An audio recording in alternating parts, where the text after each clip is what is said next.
Hi again, it's Mr. Sutton, and we're back with another lesson on inequalities in lines. In this one, we'll be tackling slope and average rate of change. Specifically, we're going to find the slope between 2 points, or at least review how to do that because you guys have done this before. And we'll be finding average rate of change in real-life settings, including choosing between two stock portfolios. For a warm-up, pause the video, read each of these questions, and see if you can answer them based on what you already know. Okay, now that you've had a chance to answer them, let's go through them. Slope, there's a few ways of thinking about that. You could think of slope as the steepness of a line, and mathematically we symbolize slope usually with the letter m. Now slope you can also think of as a ratio of rise over run, the change in the y values divided by the change in the x values. And to write that as an official formula, you may remember this one. We can say m equals y2 minus y1 divided by x2 minus x1. Let's go ahead and give this formula a test run now to find the slope between 7, 5 and negative 5, 14. So y2, that's the second y value, that's 14. y1 is our first y value of 5. And then x2 minus x1, that's negative 5 minus 7. So that would give us 9 over negative 12. And for slope, we generally reduce this, so this is a slope of negative 3 over 4. Now, it is possible to subtract things in the opposite order, but you have to be consistent. If you're going to do 5 minus 14 on the top, then you're going to have to do 7 minus negative 5 on the bottom, and you will actually end up getting the same answer after you reduce. Now, the slope of a horizontal line, if slope is again rise over run, with a horizontal line going left-right, you're not changing your rise at all. Your rise is 0. You're going up 0. You're going over some amount. We don't really know how much, but we don't care because if you divide 0 by any number other than 0, you're going to get 0. So the slope of a horizontal line is always 0. Now, the slope of a vertical line, in that case, you're going up something and right nothing. So you're going to have something over 0 then for your slope. Whenever we divide by 0, we always get undefined. So a vertical line actually has an undefined slope. That's different from having a slope of 0. Now that we've gotten a little review of slope, let's talk about a closely related concept, the average rate of change, or AROC for short. The average rate of change between 2 points, like these 2 points on this graph here, is the slope of a line from one point to the other. So the slope of this line, for example, that is our average rate of change. It's just a slope. Now, in order to figure this out, we first need to figure out for slope y values to go with those x values for each point. For slope, remember, you need rise over run. You need to figure out your rise. And then, when you have x's and y's, just plug them into the slope formula, and it's just a regular slope problem at that point. Here's our first real-life problem involving slope. The Great Pyramid of Egypt has the following dimensions. Take a sec to pause the video and read the rest of the problem, and then we'll come back after and find the slope of one side of this pyramid. Okay, now that you've read the problem, in order to find slope, you need 2 points for your slope. So the key on this one, they said to find the slope from 0, 0 to the top, which is halfway across the pyramid. So here's 0, 0. And the top here, we have to be careful. According to the problem, this is 481 feet high, so that's our y value.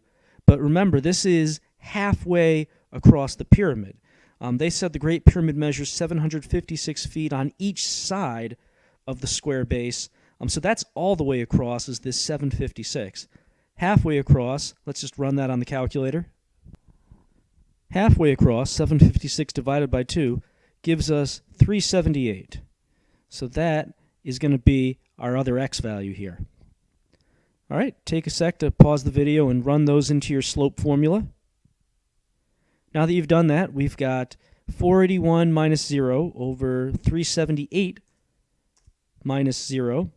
So that's just 481 divided by 378. And let's just run that into the calculator and see what decimal we get. Calculator says 1.23 and some change, or 27 and some change. So we'll round that off to 1.27. And they also said in this problem, interpret in the context of the situation. So what does this actually mean in real life? Well, this is the change in the y values, which is your up-down measure, over the change in your x values, which was your left-right measure. So this is saying that you're going up 1.27 feet for every step you take forward. Let's do another one of these real-life problems together. Take a moment to pause the video, read this over, come up with 2 points, and then find the average rate of change.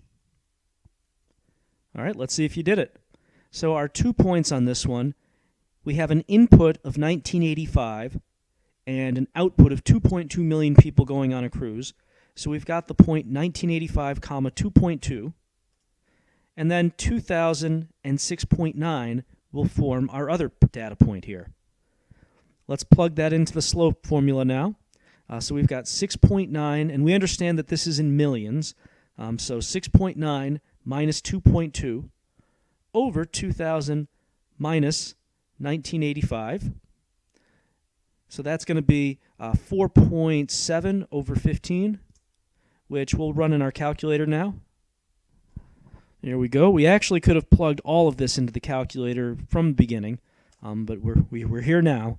So that'll be 0.31 and some change. Interpreting this in the context of real life, this is saying that every year we're going up 0.31 million people. 3.1 million more people are taking cruises every single year. So the cruise industry is growing by 0.31 million per year. For this last problem, it's actually 2 for the price of 1.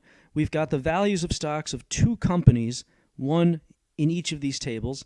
We want to know the average rate of change of each company from August to November, and then interpret it in context and which company would be a better investment. So we're going to do something with this information. Take a sec to see if you can come up with 2 points for company number 1. All right, let's see what you came up with. So I think the y values are going to be pretty clear. 25.13 is our first y value. 22.56 is our second y value. But how about the x values?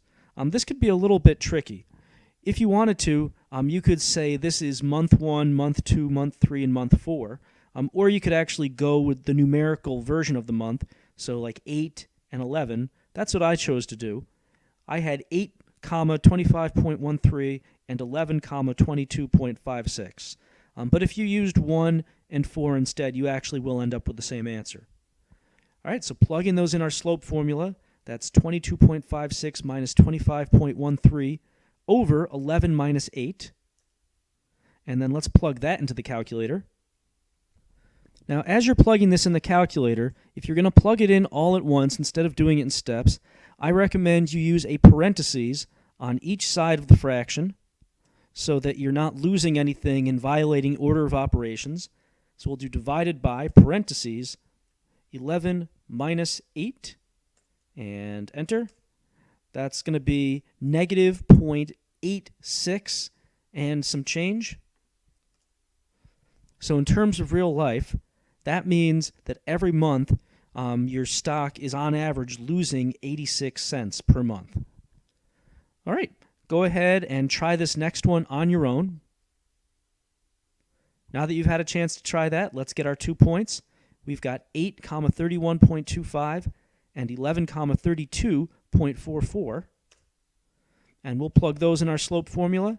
So 32.44 minus 31.25 over 11 minus 8. Calculator time. So here I've gone and plugged those in my calculator, again using parentheses to do those subtractions on each side of my division. And that comes out to roughly 40 cents, 0.40 if we round up there. So this one is increasing on average 40 cents per month. So on average, since this one is increasing and this one's decreasing, definitely looks like company 2 is going to be a better choice. One thing you have to be careful about with averages, though, is they don't tell you anything about what's happening in between.